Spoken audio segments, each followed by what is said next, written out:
Niekto zavolal Ivete Bartošovej v čase, keď to nikto nečakal.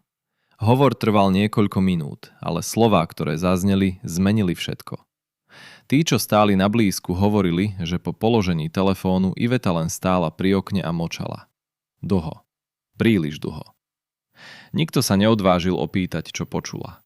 Nikto nevedel, čo vlastne povedal Karel Gott v tom poslednom telefonáte, ktorý im obaja dobre vedeli, že bude naozaj posledný. Toto tajomstvo strážila roky. Ale ľudia, ktorí ju poznali zblízka, tí, čo sedeli pri jej kuchynskom stole a videli, ako sa jej ruky chvejú pri spomienke na jeho hlas, tí dnes poprvý raz hovoria. A to, čo prezradia, vás dostane za srdce spôsobom, ktorý ste nečakali. Existujú príbehy, ktoré celý národ pozná, ale len ich povrch. Príbehy, kde za každou úsmevnou fotografiou z gala programu, za každým spoločným záberom dvoch usmiatých hviezd číha niečo hlbšie, čo žiadna kamera nezachytila. Príbeh Ivety Bartošovej a Karela Gotta je práve takýto. Verejnosť videla dve legendy, dvoch kráľov českej a slovenskej estrády, ktorých spájalo nielen povolanie, ale aj niečo neviditeľné, akési puto, ktoré nevzniklo na jednej scéne ani v jednom štúdiu, ale budovalo sa 10 ročiami, tichými gestami, telefonátmi uprostred noci a slovami, ktoré nikdy nevošli do žiadneho rozhovoru pre noviny. Iveta Bartošová. Už samotné meno v sebe nesie celú epochu. Kto vyrastal v 80. a 90. rokoch minulého storočia na Slovensku alebo v Čechách, ten si pamätá ten hlas. Nežný, trochu krehký a pritom taký silný, že dokázal preniknúť cez šum rádia v kuchyni a prinútiť mamu zastaviť sa uprostred varenia a len tak počúvať. Iveta nebola len speváčka, bola symbolom. Symbolom lásky, sklamania, nádeje a tej zvláštnej melanchólie, ktorá je vlastná iba nám, ľuďom strednej Európy. Ale čo sa skrývalo za tou nežnou tvárou na plagátoch? Čo sa odohrávalo za zatvorenými dverami šatní, v tichých hotelových izbách po odznení posledného potlesku? A čo skutočne znamenal Karel Gott v jej živote? Nie ako kolega, nie ako spolupracovník, ale ako človek, ktorý ju poznal možno lepšie než ktokoľvek iný. Dnes sa vydávame na cestu za pravdou. Nie za novinárskou konštrukciou, nie za bulvárnou senzáciou, ale za skutočným príbehom ženy, ktorá celý život spievala o láske a celý život hľadala tú svoju. A muža, ktorý bol možno tým jediným, kto jej skutočne rozumel. A stihol jej to povedať ešte včas. Predstavte si, Praha, jeseň 90. rokov. Zlaté lístie na Václavskom námestí, vôňa pečených gaštanov a niekde v pozadí mestského hluku hlas z rádia. Vždy nejaký hlas z rádia. A veľmi často to bol jej hlas. Alebo jeho. Karel Gott a Iveta Bartošová. Každý z nich bol vo svojom svete absolútnou jednotkou. Gott bol boh českej populárnej hudby. Titul, ktorý mu dali fanúšikovia ešte v 60. rokoch a ktorý nosil s takou samozrejmosťou, ako by bol vždy súčasťou jeho mena. Iveta zase prišla ako zjavenie. Mladá, žiarivá s úsmevom, ktorý zatienil aj tie najjasnejšie reflektory na pódiu. Keď sa stretli prvýkrát pri nahrávaní spoločnej piesne, nikto z prítomných netušil, že práve sleduje začiatok jedného z najzaujímavejších vzťahov v histórii stredoeurópskej zábavy. Hovorilo sa, že to bolo niekedy v roku 87 a svet bol ešte stále za železnou oponou, i keď tá opona už začínala šuštiať a praskať v švíkoch. V štúdiu Suprafonu panovala tá zvláštna zmes nervozity a vzrušenia, ktorá predchádza každému nahrávaniu niečoho výnimočného. Iveta mala vtedy niečo vyše 20 rokov. Karel bol o generáciu starší, zavedená ikona, muž, ktorý poznal scénu tak dobre, že sa po nej pohyboval ako ryba vo vode. A predsa, podľa svedkov, ktorí tam ten deň boli, to bol práve Karel, kto sa nervóznejšie prechádzal po chodbe pred štúdiom. Ako keby vedel, že niečo sa mení. Ako keby cítil, že tento deň bude iný. Tí, čo stáli pri tom, hovoria, že keď Iveta prvýkrát zaspievala svoju linku a jej hlas naplnil štúdio, Karel sa zastavil uprostred rozhovoru s producentom a len tak stíchol. A usmial sa. Tým svojím slávnym úsmevom, ktorý poznal celý národ. Ale ľudia, čo ho poznali dobre, hovorili, že tento úsmev bol iný. Bol prekvapený. Možno trochu zasiahnutý. Čo sa skutočne odohralo v tom štúdiu a čo z toho vyplynulo pre obe hviezdy na dlhé 10 ročia dopredu? To je otázka, na ktorú budeme hľadať odpoveď. Ale najskôr musíme ísť ešte ďalej, Na samotný začiatok Ivetinej cesty, kde sa zrodila hviezda, ale kde sa zároveň zasiali semienka všetkých neskorších bolestí. Niekto dávno predtým, než sa Iveta Bartošová stala menom, ktoré poznal každý, navštívil jej rodinu s veľmi konkrétnym zámerom. Tento návštevník nebol hudobný producent ani novinár, bol to človek zo sveta moci, zo sveta, kde sa o osudoch umelcov rozhodovalo nie podľa talentu, ale podľa iných, oveľa menej priezračných kritérií. A po tej návšteve sa veci začali diať spôsobom, ktorý Ivetin otec nikdy úplne nepochopil. A ktorý samotná Iveta začala chápať až oveľa neskôr, keď už bola príliš hlboko vo vnútri systému, aby z neho mohla jednoducho odísť. Ale začnime od skutočného začiatku. Iveta Bartošová sa narodila 20. apríla 1966, roku včeladnej. Rok 1968, to číslo samo o sebe nesie nesmiernu ťarchu pre každého, kto pozná históriu tejto časti sveta. Bol to rok nádejí a rok ich krutého zhasnutia. Rok, keď tanky prišli do ulic a keď mnohí pochopili, že sny musia byť odteraz menšie, skromnejšie, prispôsobené realite, ktorú nikto nevybral. Do tohto sveta sa narodila Iveta. A tento svet, hoci ho ako dieťa nemohla chápať, zanechal na ňom nesmazateľnú stopu. Vyrastala v bežnej pražskej rodine, bez výnimočného hudobného zázemia, bez pianín v obývačke ani slávnych príbuzných v zákulisí showbiznisu. Mala len hlas. Ale aký hlas? Učitelia v škole si ho všimli skoro.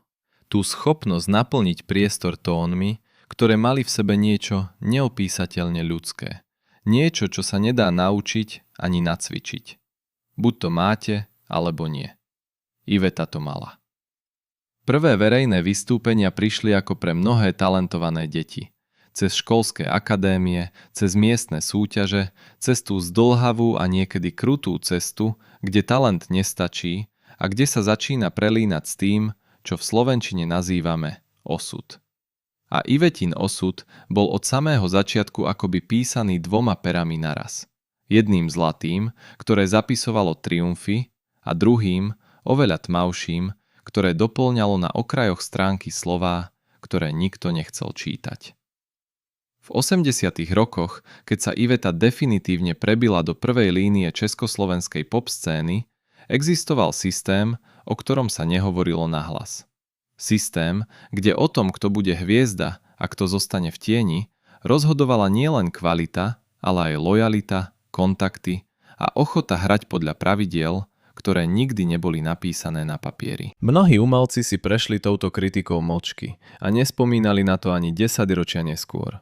Iní, tí, čo sa nepodvolili alebo sa pokúsili ísť vlastnou cestou, zistili, že cesta k mikrofónu môže byť naraz veľmi dlhá a plná prekážok.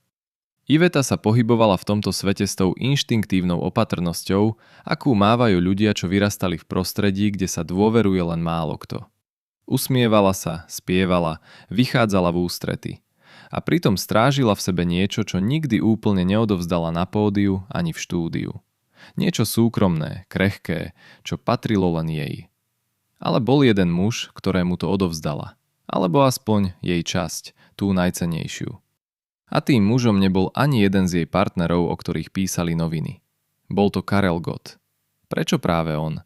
A čo to vlastne medzi nimi bolo? Priateľstvo, vzájomná úcta umelcov, alebo niečo hlbšie, čo ani sami nedokázali celkom pomenovať. Na túto otázku budeme hľadať odpoveď. Ale skôr ako sa k nej dostaneme, musíme sa pozrieť na čosi, čo mnohí radšej prehliadali. Na tú temnú stranu lesku. Na zákulisie, kde sa odohrávalo to skutočné divadlo Ivetiného života. Existuje jedna vec, o ktorej sa v súvislosti s Ivetou Bartošovou takmer nikdy nehovorilo otvorene a práve táto vec možno vysvetľuje mnohé. Hovoríme o akejsi neviditeľnej ruke, ktorá v určitých momentoch jej kariéry pohybovala s kartami spôsobom, ktorý nebol náhodný. Ľudia z jej blízkeho okruhu, štúdioví hudobníci, choreografi, ľudia, čo s ňou cestovali na zájazdoch po celej republike, tí hovoria o veciach, ktoré počuli a videli, ale roky sa báli vysloviť nahlas. Jeden z hudobníkov, ktorý si nepraje byť menovaný, povedal nedávno v súkromnom rozhovore nasledovné. Niekedy v priebehu neskorých 80. rokov prišlo akési tiché upozornenie zhora. Nie list, nie telefonát, len slová odovzdané cez prostredníka. Slová, ktoré hovorili o tom, čo Iveta môže a čo nemôže. Kde môže vystupovať, s kým môže spolupracovať a predovšetkým, čo môže hovoriť verejne. Tento muž, vtedy mladý gitarista plný ideálov, spomína, ako sa Iveta po jednej zo skúšok zavrela do šatne a keď vyšla, mala červené oči. Nikto sa nepýtal. Nikto nepýtal. Toto bola realita, o ktorej sa v trblietavom svete estrády nehovorilo. Umelci boli hviezdy, ale hviezdy v klietke. Hoci tá klietka bola pozlátená a na pohľad veľmi priestranná. A Iveta, napriek celej svojej vnútornej sile, napriek tomu hlasu, ktorý dokázal dojať tisíce ľudanásť ľudí, bola v tejto klietke ako každý iný. Možno o trochu viac, pretože jej sláva bola väčšia a s väčšou slávou prišlo aj väčšie sledovanie, väčší záujem tých, čo si mysleli, že ju vlastnia. Bol tu jeden konkrétny incident, o ktorom sa šepkalo v zákulisí roky. Niekedy na začiatku 90. rokov, keď sa po nežnej revolúcii zdalo, že všetko je naraz možné, že sa vzduch zmenil a dvere sa otvorili, dostala Iveta ponuku. Ponuku, ktorá mohla zmeniť celý jej profesionálny život. Medzinárodná spolupráca, nahrávanie v zahraničnom štúdiu, možnosť ukázať jej talent oveľa širšiemu publiku. Ľudia, čo o tom vedeli, hovoria, že Iveta bola nadšená. Že sa jej oči rozžiarili spôsobom, aký na nej výdavali len zriedka. A potom nič. Ponuka sa akoby vyparila. Zmluva, o ktorej sa už takmer rokovalo, naraz neexistovala. A nikto nikdy jasne nevysvetlil prečo. Iveta o tom nikdy verejne nehovorila, ale tí, čo boli pri nej v tých dňoch, hovoria, že sa zmenila. Že sa stala o trochu opatrnejšou, o trochu menej dôverčivou. Ako keby pochopila niečo, čo nechcela chápať. Kto stál za zákulisím tejto zmarenej príležitosti? Kto mal záujem na tom, aby Iveta zostala tam, kde bola, viditeľná, ale kontrolovateľná? A bol Karel Gott tým, kto jej ako prvý naznačil, čo sa skutočne deje? Toto je otázka, na ktorú hľadáme odpoveď. A keď ju nájdeme, mnohé veci dostanú úplne iný zmysel. Ale teraz späť k tomu telefonátu, k poslednému hovoru. Pretože aby sme pochopili, čo Karel Gott povedal Ivete v tých posledných chvíľach, keď obom bolo jasné, že čas sa kráti, musíme najskôr pochopiť, čo všetko predchádzalo. Musíme pochopiť, akú cestu každý z nich prešiel a kde sa tieto cesty navzájom pretínali, kde sa dotýkali, kde sa od seba vzdiaľovali, len aby sa znova zišli. Pretože vzťah Ivety Bartošovej a Karela Gotta nebol vzťahom dvoch kolegov, čo sa stretávajú na festivaloch a pokývkajú si z pódia. Bol to vzťah dvoch ľudí, ktorí si rozumeli na rovine, kde slová nie sú vždy potrebné, kde stačí pohľad, kde stačí pauza v telefonáte, kde stačí jedna tichá veta povedaná večer, keď je svet vonku tmavý a v izbe svieti len jedna lampa. Iveta to vedela a Karel to vedel tiež. A práve preto sú tie slová z posledného telefonátu tak dôležité. Pretože v nich je ukrytá celá história ich puta. Celá pravda o tom, čo si dvaja ľudia, čo spolu prežili 10 ročia v tom istom svete, môžu povedať na záver. Keď sa všetok lesk a šum estrády stíšia a ostanú len dvaja ľudia a ich hlasy v telefóne. Čo to bolo? Rozlúčka? Odpustenie? Alebo niečo, čo nedokáže vystihnúť žiadne z týchto slov? To sa dozvieme.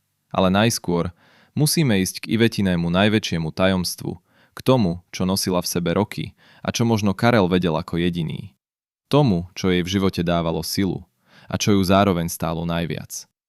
Bol jeden predmet, o ktorom Iveta hovorila len zriedka.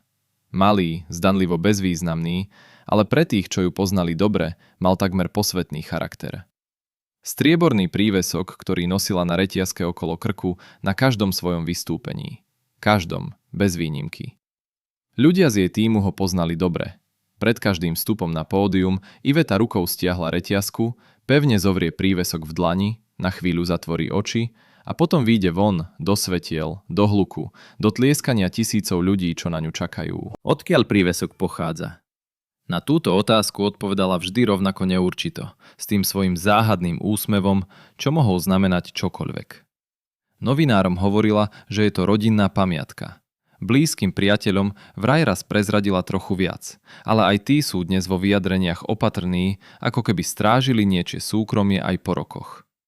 Jedna z jej dlhoročných spolupracovníčok, kostýmérka, čo s ňou pracovala takmer 15 rokov, opisuje jeden konkrétny večer. Bol to veľký gala podnik, niekde na začiatku 90. rokov. Iveta mala 3 kostýmové preobliekania a harmonogram bol napätý do poslednej minúty. Keď prišla do šatne po prvom vstupe, celá v pohybe, s plným make-upom a žiarivými šatami, prvá vec, čo urobila, bolo, že siahla k reťazke. A prívesok nebol tam. Podľa svedectva tejto ženy nastala v šatni chvíľa, ktorú je ťažko opísať. Nie panika, Iveta nebola hysterická. Bolo to čosi iné. Tichá, sústredená, takmer znepokojujúca nehybnosť. Iveta len stála uprostred šatne, s rukou na krku, tam, kde prívesok mal byť. A nedýchala. Aspoň takto tej kostýmérke pripadalo. Napokon sa prívesok našiel. Sklzol za počívku kostýmu a zasekol sa tam. Ale ten moment nehybnosti, ten krátky záblesk niečoho, čo sa na Ivetinej tvári objavilo, keď si myslela, že ho stratila, to si táto žena pamätá dodnes. Čo pre Ivetu tento prívesok skutočne znamenal? Bol to len sentimentálny predmet, alebo niečo viac? Nejaký ankr, nejaký vnútorný kompas, ktorý jej pomáhal udržať rovnováhu v búrlivom mori jej vlastného života. A existuje súvislosť medzi týmto predmetom a tým, čo jej v živote hovoril Karel Gott, slovami, ktoré nikdy nepovie nikto iný, pretože ich poznal len on? Možno je odpoveď jednoduchšia, než si myslíme. Alebo možno je oveľa zložitejšia. Jedno je isté. Iveta Bartošová nebola len hlasom a tvárou na plagáte. Bola to žena s celým vesmírom vo vnútri, s vrstvami a hĺbkami, ktoré väčšina ľudí nikdy nespoznala. A Karel Gott, ten starostlivý, pokojný, vždy dobre oblečený pán s nezameniteľným hlasom, bol možno jedným z mála, čo sa do toho vesmíru skutočne pozrel. A čo tam uvidel? Čo mu povedala a čo im hovoril on? Toto je príbeh, ktorý sa práve začína. A čím hlbšie pôjdeme, tým jasnejšie pochopíte, prečo ten posledný telefonát nebol len rozlúčkou 2 starých priateľov. Bol zhrnutím celého jedného života. Bol odpoveďou na otázku, ktorú Iveta kládla celé 10 ročia. A možno, bol to aj dar, aký môže dať jeden človek druhému len vtedy, keď sa nebojí pravdy. V notárskej kancelárii na Václavskom námestí existoval pred mnohými rokmi jeden spis, o ktorom sa v zákulisí estrády šepkalo, ale ktorý nikto nikdy nevidel celý. Tí, čo o ňom vedeli, hovorili len v náznakoch. Zmluva, záväzky, podmienky, ktoré by dnes žiadny právnik nepodpísal. Hovorí sa, že Iveta Bartošová v jednom konkrétnom momente svojej kariéry podpísala dohodu, ktorá na papieri vyzerala ako bežný produkčný kontrakt, ale v skutočnosti bola niečím oveľa závažnejším. Dokument, ktorý viazal nielen jej hlas a jej čas, ale aj to, kde môže vystupovať, s kým môže hovoriť pred kamerou a predovšetkým, čo môže hovoriť o vlastnom živote a o ľuďoch okolo seba. Jedna z právničiek, čo v tých rokoch pracovala v oblasti autorského práva a zábavy, hovorí dnes, viac ako 20 rokov po tejto udalosti, s vedomím, že niektoré veci sa musia konečne povedať nahlas. Zmluvy, aké sa v tej dobe podpisovali s veľkými menami estrády, boli štruktúrované tak, aby umelca chránili na papieri, ale v skutočnosti ho zväzovali na každom kroku. Bol to zlatý řetěz, ako to hovorila jedna jej slovenská kolegyňa. Zlatý, krásny, ale predsa len reťaz. Iveta zrejme nevedela, čo presne podpisuje. Alebo vedela. Ale v okamihu, keď bolo pero v ruke a na druhej strane stola sedel človek s autoritou a peniazmi, sa cítila tak, ako sa cítia všetci mladí talentovaní ľudaň pred prvou veľkou príležitosťou. Zraniteľne a nahlas bijúcim srdcom. Odborníci na históriu československého showbiznesu tvrdia, že podobné zmluvy neboli výnimkou, boli pravidlom. Systém fungoval tak, že producent alebo štátna organizácia, pod ktorou umelec pracoval, si vždy ponechával rozhodujúce slovo. O repertoári, o termínoch, o spolupráci s inými umelcami, o všetkom. A ak sa hviezda chcela vzoprieť, zistila, že cesta na pódium je naraz prekvapivo dlhá a kľukatá. Čo presne obsahoval spis, o ktorom sa šepkalo? Niektorí tvrdia, že obsahoval ustanovenie o tzv. Exkluzivite vzťahov, teda že Iveta nemohla bez predchádzajúceho súhlasu vydávať nahrávky v spolupráci s inými producentskými domami. Iní hovoria, že tam boli klauzuly o verejných vyjadreniach, akási tichá dohoda o tom, čo sa smie a čo nesmie. Jeden z hudobných publicistov, ktorý sa celý profesionálny život venoval dokumentácii československého populárneho spevu, to opisuje takto. Predstavte si herca, ktorý vie perfektne svoju rolu, ale režisér mu hovorí, kde má stáť, kde sa má otočiť a kde musí stíchuť. Iveta bola herečka v hre, ktorej scénár nepísala ona. A čo na to Karel Gott? Bol to práve on, kto Ivete ako prvý naznačil, čo znamenajú takéto zmluvy v praxi. Pretože Karel prešiel vlastnou verziou tejto skúsenosti, o niečo skôr, v iných podmienkach, ale s podobnými pocitmi. Ľudia, čo pracovali s oboma, hovoria, že práve táto spoločná skúsenosť systému bola jedným z neviditeľných mostov medzi nimi. Obaja vedeli, aké to je byť hviezda a zároveň vedieť, že niektoré rozhodnutia vo vašom živote robí niekto iný. A práve toto vedenie, táto tichá solidarita ľudí, čo prešli rovnakým labyrintom, robila ich priateľstvo tak zvláštne hlbokým. Zostáva otázka, ktorú si kladú všetci, čo príbeh Ivety Bartošovej poznajú.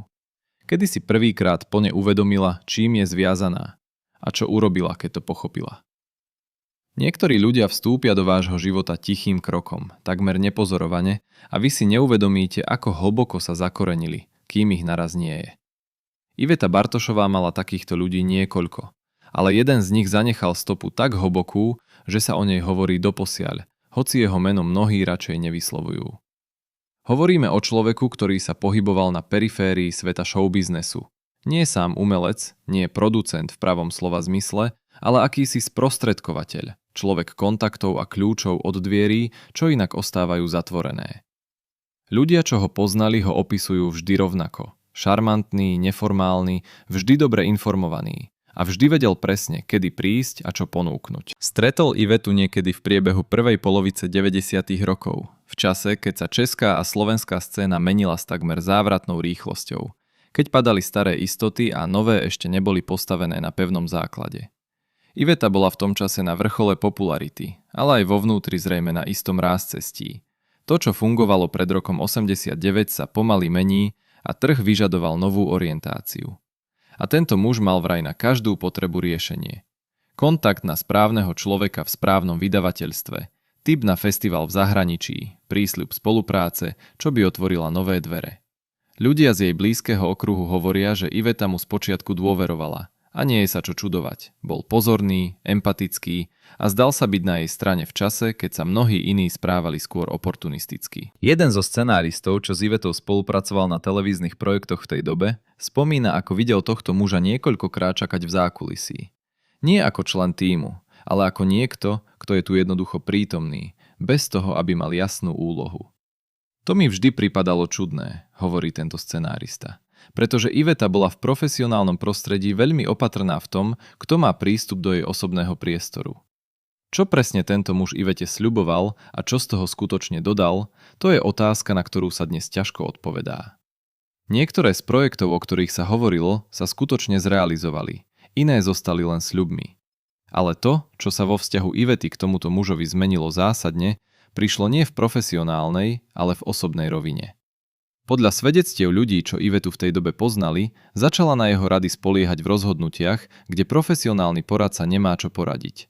V rozhodnutiach o súkromnom živote, o vzťahoch, o dôvere. A práve tam, hovorí jeden z jej dlhoročných kolegov, sa začalo čosi, čo neskôr spôsobilo viac škody, než akýkoľvek neúspešný kontrakt. Karel Gott o tomto mužovi vedel. Podľa ľudí, čo sa pohybovali v ich spoločnom okruhu, vyjadril Karel svoju skepsu voči nemu niekoľkokrát. Nie dramaticky, nie s veľkými slovami, ale tým svojim charakteristickým spôsobom. Ticho, v súkromí, s tou pokojnou vážnosťou, s ktorou pristupoval ku všetkému, čo ho skutočne znepokojovalo. A to, čo Iveta s touto skepsou urobila, alebo neurobila, je možno kľúčom k pochopeniu celého ďalšieho príbehu. Komu vlastne dôverovala Iveta Bartošová viac? Ľuďom, čo jej hovorili to, čo chcela počuť, alebo tým, čo jej hovorili pravdu? Jeseň roku 2008. Praha sa pomaly oberá o lístie a vzduch nesie tú zvláštnu zmes vlhkosti a nostalgie, ktorú pozná každý, kto v tomto meste niekedy žil. V jednej z pražských nemocníc leží žena s hlasom, ktorý celá krajina pozná z pamäti. Ale jej hlas je teraz tichý a tvár bledá za záclonami nemocničného okna. Iveta Bartošová prešla zdravotnou krízou, o ktorej sa verejne hovorilo len neurčito, v skrátených správach a opatrných formuláciách. Ale ľudia, čo boli pri nej v tých týždňoch, hovoria o niečom, čo presahuje bežné fyzické zdravotné ťažkosti. Hovoria o vyčerpaní tak hlbokom, že nemá len medicínsky rozmer. O únave, ktorá sa hromadí 10 ročia a nakoniec si vyžiada daň. Lekári, čo ju v tom čase ošetrovali, boli vo svojich verejných vyjadreniach mimoriadne opatrní, čo samo o sebe hovorí veľa.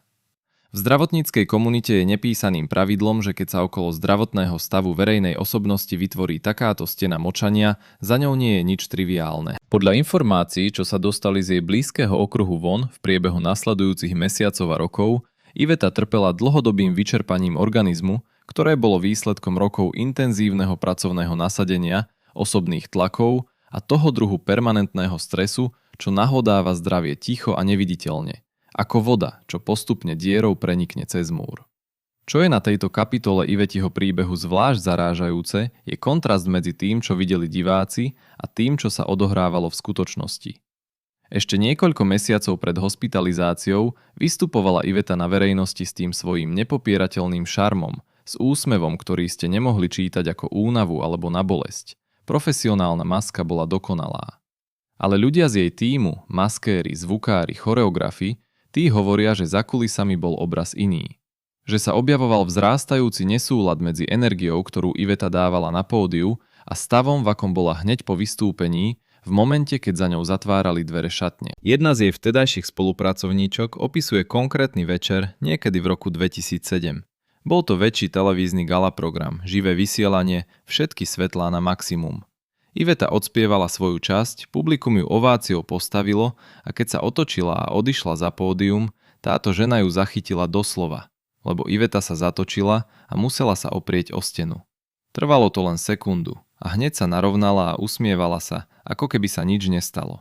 Ale tá sekunda existovala a táto žena si na ňu pamätá. Karel Gott o Ivetinom zdravotnom stave vedel viac než ktokoľvek z verejnosti. Podľa svedectiev ľudí, čo boli v kontakte s obomi, telefonovali jej v tom období pravidelne a tieto hovory boli dlhšie a tichšie než zvyčajne. Karel bol vo svojom prístupe ku zdraviu iný než mnoho iných umelcov jeho generácie. Opatrný, dôsledný, človek, čo bral starostlivosť o vlastný organizmus vážne. A práve preto mu záležalo na tom, aby aj Iveta dostala pomoc, ktorú potrebovala. Nielen tú medicínsku, ale aj tú ďalšiu. Tú, čo sa nedá predpísať na recepte, ale čo si vyžaduje prítomnosť niekoho, kto vám skutočne rozumie. Je možné, že práve toto obdobie, tá jeseň roku 2008 a mesiace, čo nasledovali, bolo momentom, kedy sa puto medzi Ivetou a Karelom stalo ešte pevnejším než kedykoľvek predtým. A ak áno, čo im toto puto dovolilo povedať si?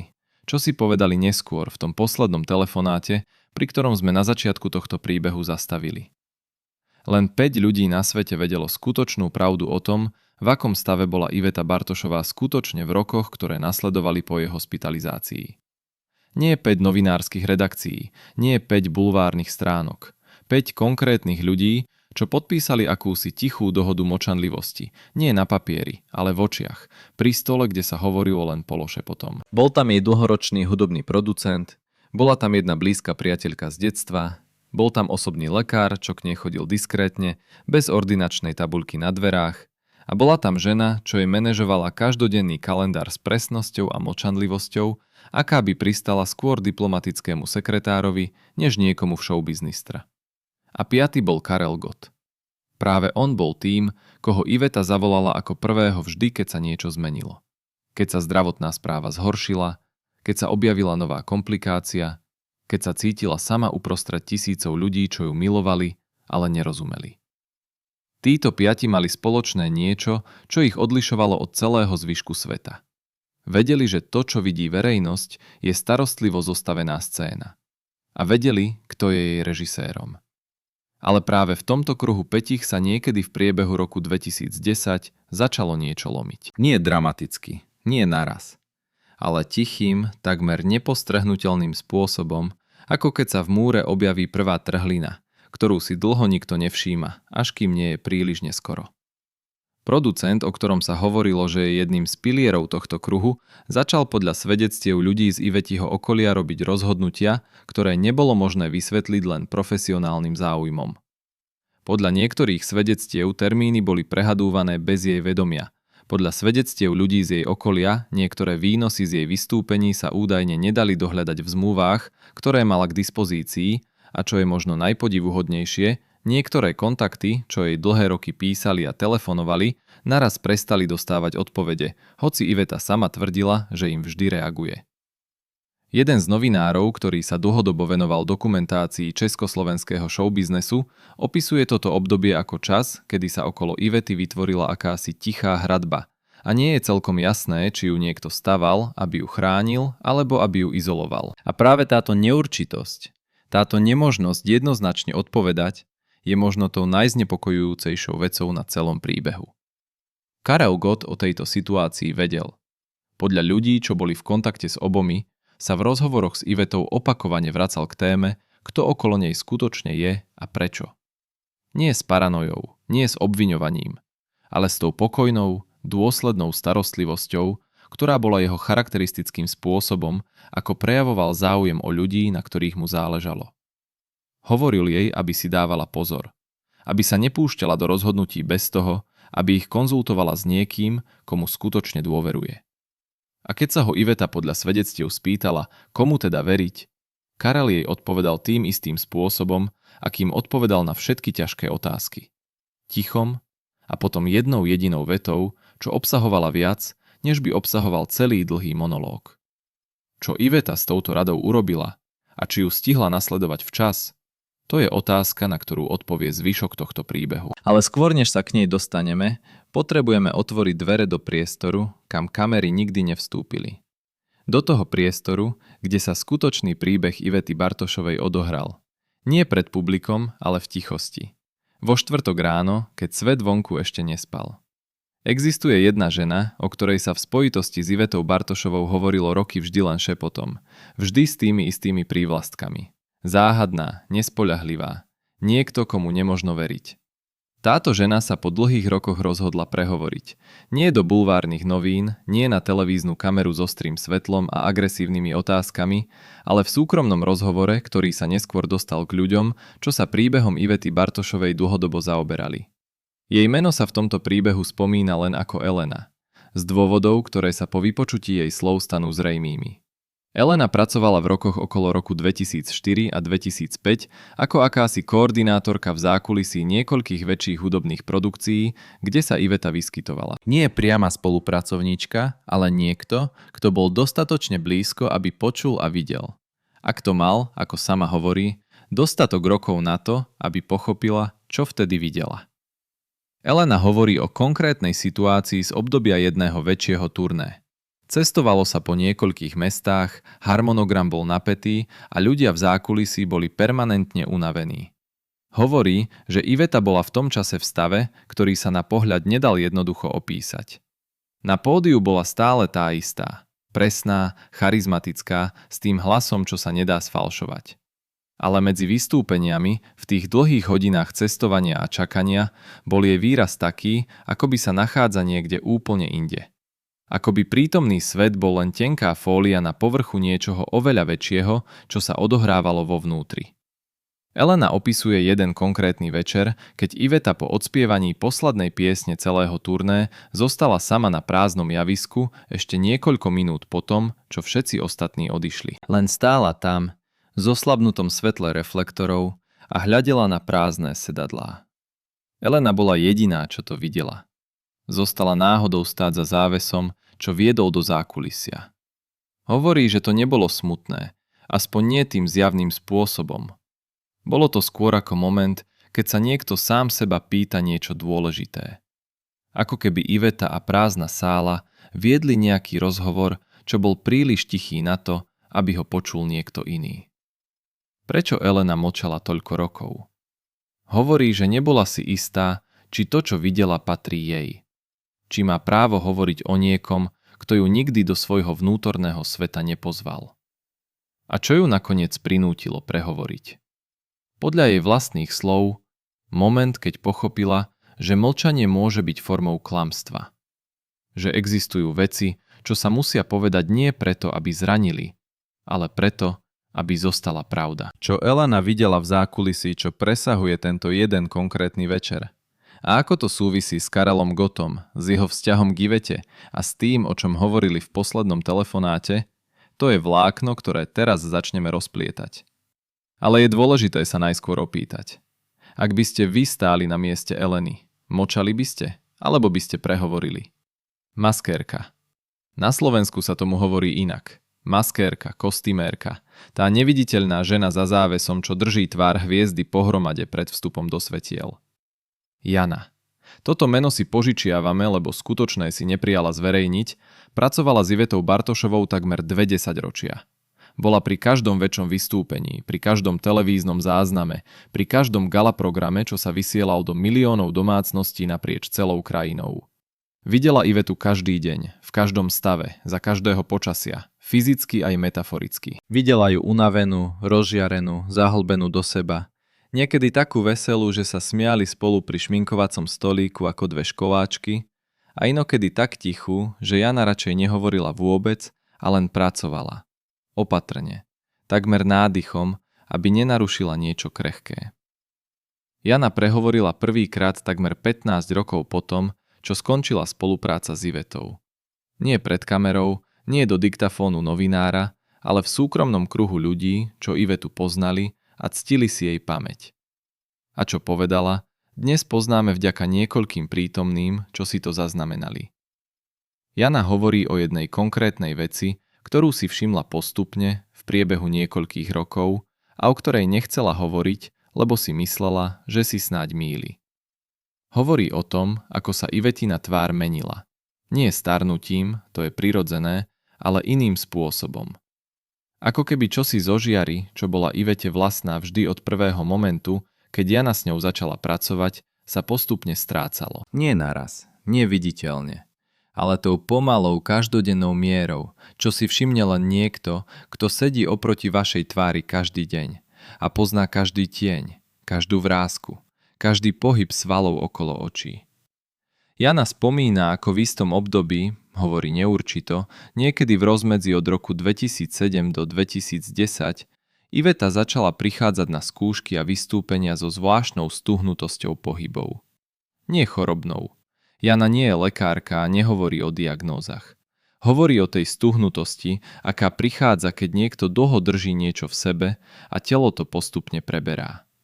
Keď únava duše sa nakoniec prepisuje do svalov a kolbov.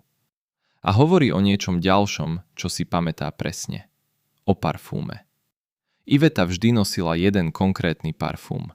Jemný, nenápadný, s notou bielých kvetov, čo Jana vedela rozoznať z diaľky.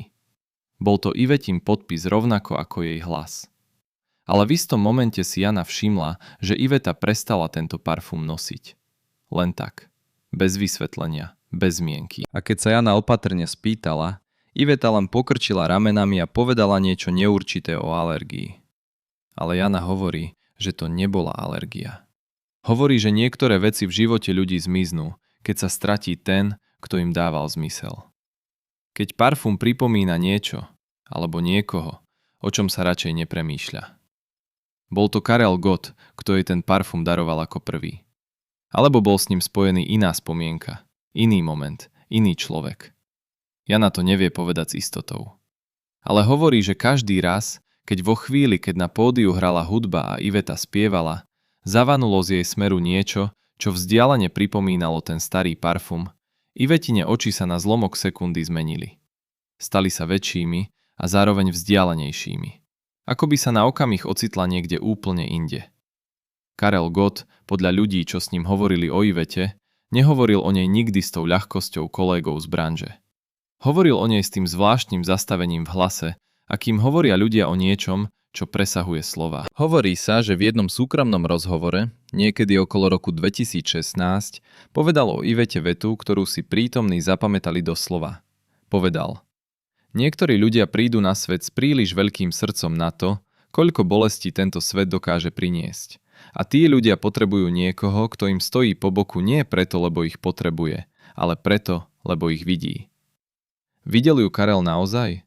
A videla ho aj ona, nie hviezdu, nie ikonu, ale človeka s jeho vlastnými tichými bremenom? To je otázka, ktorú si kladú všetci, čo poznajú ich príbeh. A odpoveď na ňu je možno ukrytá práve v tom poslednom telefonáte, o ktorom sme sa sem vydali hovoriť od samého začiatku. Existuje miesto v Prahe, o ktorom nevedela takmer nikto. Nie hotel, nie vila, nie luxusná adresa v historickom centre, ale malý byt v pokojnej štvrti na okraji mesta, kde susedia nevedeli, kto tam chodí a ani sa zvlášť nezaujímali. Okná do dvora, žiadne meno na zvončeku, žiadna tabuľka ani akýkoľvek znak, čo by prezradil, že sem chodieva žena, ktorú pozná celý národ. Ľudia z Ivetího najbližšieho okruhu o tomto mieste vedeli a mlčali o ňom s takou samozrejmosťou, ako by neexistovalo. Bol to jej útok, jej ticho. Miesto, kam chodila vtedy, keď sa svet zvonku stal príliš hlasným a príliš ťažkým. Kam si nosila nie kostýmy a make-up, ale starý džemper, šálku čaju a zopár kníh, čo čítala znova a znova. Tento byt, povedzte ho pokojne malým svetom, ktorý si Iveta vybudovala mimo dosahu reflektorov, bol podľa svedectiev ľudí, čo ho videli, zariadený s tou osobitou citlivosťou, aká prezrádza veľa o vnútornom živote človeka. Nie prestížny interiér, nie drahý nábytok, ale fotografie na policiach, zopár vybraných predmetov, ktoré niečo znamenali a na okennom parapete kvety, o ktoré sa starala sama, bez pomoci záhradníka ani asistentky. Jeden z ľudí, čo tento byt navštívil, raz za zvláštnych okolností, podrobnosti si neprial zverejniť, hovorí, že napriek skromnosti pôsobil priestor ako miesto hlbokého pokoja. Ale aj niečoho iného. Niečoho, čo sa dá opísať len tým zvláštnym pocitom, keď vstúpite do priestoru, kde niekto dlho a hlboko premýšľa.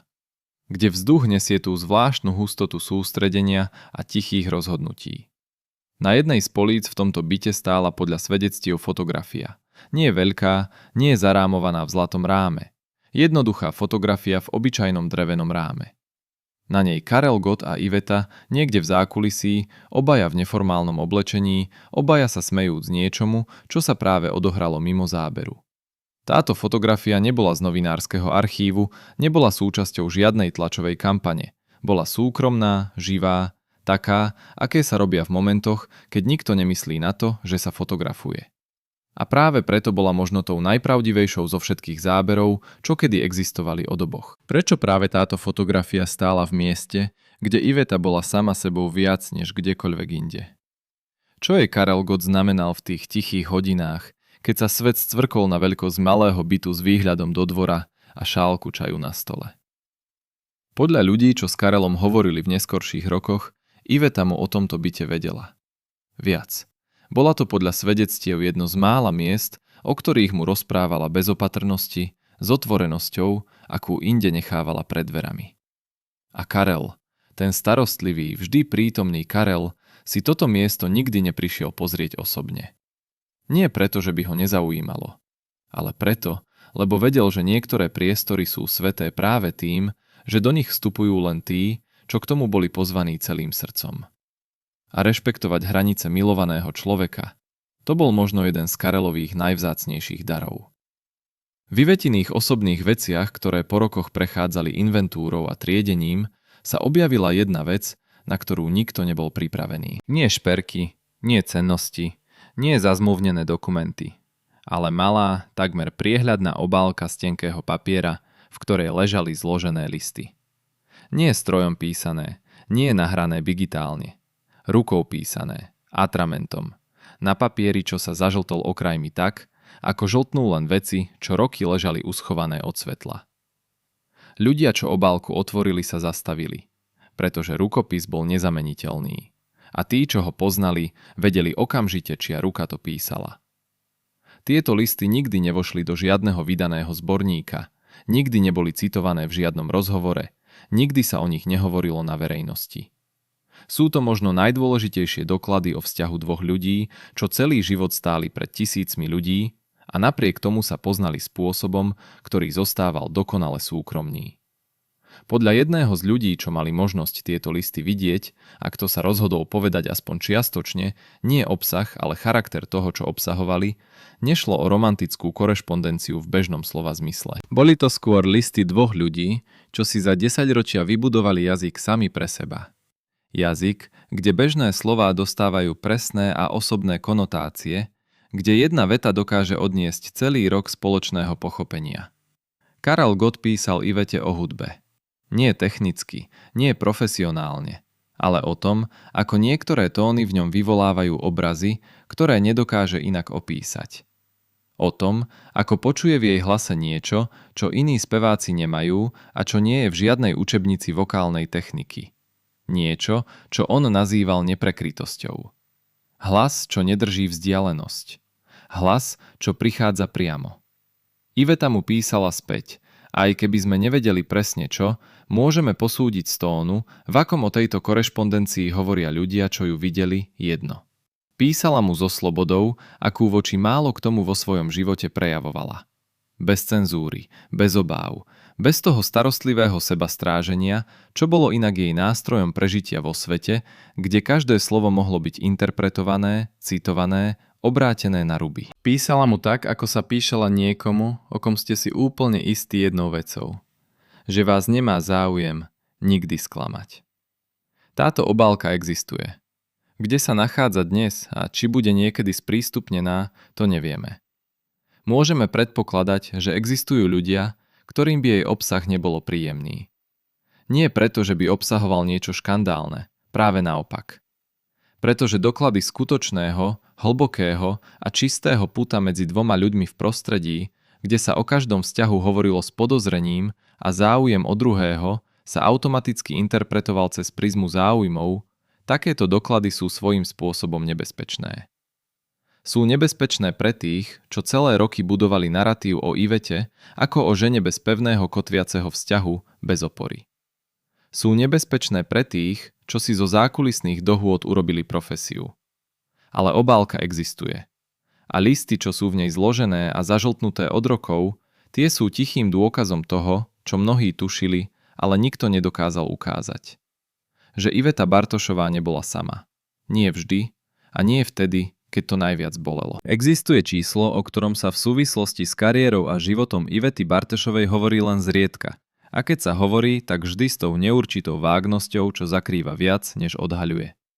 Ľudia z branže, tí, čo poznajú zákulisie hudobného priemyslu z vlastnej skúsenosti, keď sa ich opýtate, koľko Iveta za celú svoju kariéru skutočne zarobila a čo z toho zostalo, zrazu dostávajú ten výraz, aký dostávajú ľudia pri pohľade na miesto, kde niečo bolo a teraz tam nie je nič. Pretože kontrast medzi tým, čo Iveta Bartošová priniesla hudobnému priemyslu, v predaných nahrávkach, v predaných lístkoch, v televíznych právach, v licenciách, v reklamných spolupráciách a tým, čo z toho fakticky tvorilo jej reálne majetkové zázemie v neskorších rokoch života, je tak výrazný, že ho nemožno vysvetliť len bežnými výdavkami alebo neúspešnými projektmi. Kam šli peniaze? A kto mal záujem na tom, aby sa na túto otázku nehľadala odpoveď príliš hlasno? Jeden z právnikov, čo sa v 90. a 0. rokoch pohyboval na poli autorského práva v československom hudobnom priestore, hovorí: opatrne, bez konkrétnych mien, s vedomím, čo hovorenie konkrétnych mien v určitých kontextoch prináša, o praxi, ktorá bola v tom čase rozšírená viac, než by sa zdalo. Praxi, kde producenti a manažéri pracovali s autorskými a výkonnostnými honorármi spôsobom, ktorý bol formálne právne ošetrený, ale kde umelec, pokiaľ nemal vlastného právnika, ktorý čítal každý riadok každej zmluvy, fakticky nevedel, koľko mu skutočne náleží. Zmluvy boli dlhé a plné odkazov na iné zmluvy. Prílohy odkazovali na dodatky, dodatky na ústne dohody. Systém bol navrhnutý tak, hovorí tento právnik, aby fungoval v prospech tých, čo ho navrhli.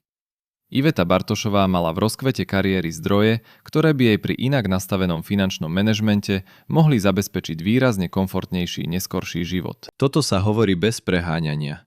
Hovorí sa to len na základe rozumného odhadu z verejne dostupných informácií o populárite a pracovnom nasadení tejto umelkyne. A predsa, v rokoch, keď sa Iveta ocitala v ťažkostiach, keď zdravotné komplikácie a osobné krízy vyžadovali stabilné zázemie, toto zázemie, zdá sa, nebolo také pevné, ako by mohlo byť. Kto z jej okolia mal prístup k finančným tokom? Kto podpisoval zmluvy a kto ich čítal? Kto profitoval z toho, že Iveta dôverovala ľuďom, o ktorých kariérna logika by bola, keby im dôverovala menej? Na tieto otázky dnes neexistujú úplne jasné verejné odpovede. Ale existujú ľudia, čo niektoré časti tejto mozaiky poznajú a čo v posledných rokoch opatrne, po kúskoch, začali hovoriť. Karel Gott bol podľa svedectiev ľudí z ich spoločného okruhu v tejto veci pre Ivetu oporou. Nie ako finančný poradca, ale ako niekto, kto jej z vlastnej skúsenosti opakoval to, čo sám musel náročne pochopiť. Že záujem o vaše peniaze nie je vždy záujem o vás. Že niekto, kto sa stará o vaše výnosy, sa o vaše dobro nemusí starať vôbec. A že rozdiel medzi týmito dvoma vecami je práve ten rozdiel, čo môže za určitých okolností zmeniť celý neskorší život. Stalo sa to, pred čím Karel varoval? Zostali peniaze v správnych rukách? Alebo sú dnes na tých rukách len stopy po niečom, čo malo patriť iným? Toto je otázka, na ktorú táto časť príbehu nemôže dať jednoznačnú odpoveď. Ale kladie ju. Lebo niektoré otázky musia byť vyslovené, aj keď odpoveď príde neskôr. Alebo nepríde nikdy. A teraz, k tomu telefonátu. K tomu, kvôli ktorému sme sem prišli od samého začiatku. Jar roku 2014. Iveta Bartošová bola v tom čase v stave, o ktorom jej najbližší vedeli a o ktorom sa verejne hovorilo obozretne. Bol to čas, keď každý hovor mohol byť dlhý alebo krátky. A keď slová dostávali inú hustotu, inú hmotnosť, než majú v dňoch, keď ste presvedčení, že bude ešte príležitosť povedať to neskôr. Iveta bola žena, čo si bola vedomá týchto vecí, čo vo svojom vzťahu k životu vždy prejavovala tú unavenú múdrosť, akú majú ľudia, čo prešli príliš veľkým tlakom a naučili sa, že niektoré chvíle sa neopakujú. Zavolala Karelovi sama. Podľa ľudí, čo o tomto hovore vedeli a čo sa v priebehu rokov opatrne zverili tým, čo príbeh dokumentovali, to nebol hovor, ktorý by bol vopred plánovaný alebo koordinovaný manažérmi. Bol to hovor, ktorý Iveta iniciovala zo svojho vlastného rozhodnutia v čase, keď cítila, že je potrebný. Zavolala mu tak, ako mu volávala vždy. Osobne, priamo, bez prostredníkov. Iveta vzala telefón. A podľa tých, čo boli v tej chvíli v jej blízkosti, nie vedľa nej, nie počúvajúc, ale prítomný v tom istom priestore, zmenila sa niečo v jej postave, keď spoznala jeho hlas. Nie dramaticky, nie s tým viditeľným pohybom, čo by hneď každý zaregistroval. Ale tí, čo Ivetu poznali dlho a dobre, to spoznali. Tú drobnú zmenu v ramenách, to jemné uvoľnenie okolo úst, čo prichádza, keď hovoríte s niekým, pri kom nemusíte nič hrať. Hovor trval, podľa rôznych svedectiev, niekde medzi 15 a 20 minútami. Čo presne Karel povedal, nevieme celé. Nevieme to preto, lebo Iveta o obsahu tohto hovoru nikdy verejne detailne nehovorila. A tí, čo boli pri nej bezprostredne po ňom, hovoria, že sa nepýtali. Niektoré momenty majú okolo seba prirodzenú svetosť, čo zabraňuje akýmkoľvek otázkam. Ale niektoré veci sa predsa len vedeli. Jeden z ľudí, komu Iveta neskôr sama povedala niečo z toho, čo zaznel v tom hovore, a kto o tom dnes hovorí so súhlasom tých, čo mu to zverili, popisuje toto. Karel počul v jej hlase, čo ho znepokojilo. Hovorila ticho, unavene. Tak ako hovorí človek, čo dlho nespí a dlho premýšľa. A predsa, napriek tej tiaži, sa ho spýtala na hudbu. Na to, čo pre neho hudba znamená. A Karel, ten starostlivý Karel, pochopil, že ona teraz nepotrebuje odpovede. Potrebuje hlas, čo pozná. Hovoril jej preto o jej hlase. Nie ako odborník, nie ako kolega hodnotiaci výkon, ale ako niekto, kto o tomto hlase premýšľal celé 10 ročia a kto chcel, aby ona vedela, čo tento hlas pre neho znamenal. Hovoril jej, že existujú veci, čo nám v živote dajú ostatní ľudia. A my si ich nesieme ďalej, aj keď tí ľudia už nie sú na blízku. Hovoril jej, že jej hlas bol pre neho jednou z takýchto vecí. A potom povedal niečo, čo si ten človek pamätá doslova. Povedal: ľudia si myslia, že si spievala pre nich. Ale ja viem, že si spievala pre seba. A to je dôvod, prečo to bolo tak krásne. Táto veta, táto jediná veta, povedaná tichým hlasom starého muža, ktorý vedel, že niektoré hovory sú posledné, táto veta je možno tým najdôležitejším, čo o vzťahu Ivety Bartošovej a Karela Gotta vieme. Pretože v nej nie je kompliment, nie je v nej nostalgická sentimentalita. Je v nej niečo oveľa cennejšie, je v nej pochopenie. Pochopenie človeka, ktorý za všetkými tými rokmi videl, čo Iveta skutočne robí, keď stojí pri mikrofóne. Ktorý videl, že to nie je výkon, je to hľadanie. Že každá pesnička bola zároveň otázkou, ktorú si kládla sama sebe. Iveta po položení telefónu stála dlho pri okne, to vieme. Stála ticho, s rukami prepletenými pred sebou a hľadela von. Čo videla, to nevieme. Ale ľudia, čo ju poznali, hovoria, že v tých chvíľach, keď stávala takto ticho pri okne, vždy riešila niečo dôležité. Nie vonku, nie v mestskom panoráme pred ňou, ale vo vnútri. Tá tichosť bola jej spôsobom, ako tráviť niečo, čo bolo príliš veľké na okamžité spracovanie. Karel Gott odišiel z tohto sveta 1. októbra roku 2019. Ticho, v kruhu najbližších, tak ako si to sám prijal. A niekde v Prahe, v malej izbičke s fotografiou na polici, zostala žena, ktorá niekoľko dní predtým počula jeho hlas a vedela, ako vedela aj on, že táto chvíľa bola záverečnou replikou v dialógu, čo trval viac ako 30 rokov. Čo zostalo po tomto dialógu? Čo zostáva vždy, keď sa zatvoria dvere za niekým, kto nás videl naozaj? Iveta Bartošová pokračovala vo svojom živote s tou tichosťou, čo na ňu sadla ešte pred tým telefonátom a po ňom sa stala pevnejšou. Niektorí ľudia, čo ju poznali, hovoria, že v poslednom roku a pol, v čase po Karlovi odchode a pred jej vlastným, bola akosi vyrovnanejšia než predtým. Nie bez bolesti, nie bez ťažkostí, ale s tou zvláštnou pokojnosťou, aká prichádza, keď ste dostali odpoveď na otázku, čo ste si kládli celý život. Čo sa stalo s ľuďmi, čo stáli k zákulisí jej príbehu? S tými, čo ju sprevádzali, formálne chránili a neformálne obmedzovali.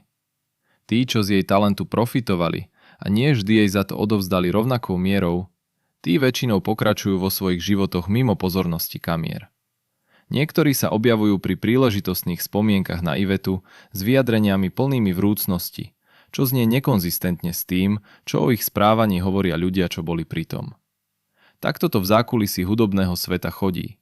Po skončení predstavenia si každý kladie na tvár tú výraznú, fotogenickú masku spomienky. Človek, o ktorom sa v tejto časti príbehu hovorí ako o neviditeľnom architektovi niektorých obmedzení v Ivetinej kariére, ten muž kontaktov a kľúčov od zatvorených dverí, sa po rokoch podľa dostupných informácií utiahol zo scény. Nie dramaticky, nie s verejným vysvetlením, jednoducho prestal byť prítomný tam, kde bol predtým vždy. Niektorí hovoria, že odišiel do zahraničia. Iní tvrdia, že sa preorientoval na iné odvetvie. Čo robí dnes, nevieme s istotou.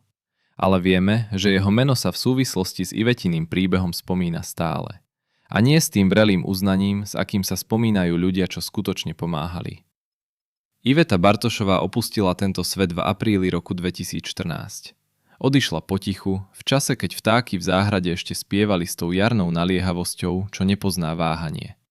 Mala 48 rokov. Prišla na svet v apríli a v apríli aj odišla. Ako keby rok sám uzavrel kruh. Na jej pohrebe hrala hudba, čo milovala. A ľudia, čo prišli, a prišlo ich veľa, oveľa viac, než zmestila kapacita, stáli v tichosti a počúvali. Nie s tým tichom, čo prichádza z konvencie a slušnosti, ale s tým tichom, čo prichádza, keď sa naraz uvedomíte, že nejaký hlas, čo ste celý život brali ako samozrejmosť, ako súčasť ovzdušia, ktorým dýchate, že tento hlas tu naozaj nie je a nikdy viac nebude. Karel Gott o jej odchode hovoril len zriedka verejne. Tí, čo boli pri ňom v dňoch po apríli roku 2014, hovoria, že bol tichší než zvyčajne. Nie zdrvený viditeľným spôsobom, ale prítomný inak. Akoby časť jeho vnútorného priestoru náhle ostala prázdna a on sa s touto prázdnotou učil žiť. Tak, ako sa učíme žiť so všetkými vecami, čo stratíme a za čo nemáme náhradu. 5,5 roka neskôr odišiel aj on, a niekde medzi týmito dvoma dátumami, medzi aprílom roku 2014 a októbrom roku 2019, zostáva ten priestor, v ktorom žije tento príbeh. Priestor dvoch hlasov, čo sa celé 10 ročia doplňali, hoci nikdy na tom istom pódiu a nikdy rovnakým spôsobom. Priestor posledného telefonátu a slov, čo v ňom zazneli. Priestor tichosti pri okne a fotografie v drevenom ráme. Čo teda povedal Karel Gott pred svojím odchodom? Povedal jej to, čo vedia povedať len ľudia, čo prežili dosť. A čo stretli niekoho, komu môžu túto pravdu odovzdať bez obáv, že bude nepochopená. Povedal jej, že jej hlas bol skutočný a že všetko skutočné zostáva. Možno je to málo, možno je to príliš jednoduché pre príbeh, čo bol tak plný komplikácií, zmluv, zákulisných hier a neviditeľných rúk. Ale možno je to práve preto tak dôležité. Pretože v živote, kde bolo tak veľa podmienok a obmedzení a výkonov a masiek, bol tento telefonát tou chvíľou, keď nie bolo nič z toho. Boli len dvaja ľudia a ich hlasy. A jedno jednoduché vyznanie. Iveta to vedela. Stála pri okne a vedela.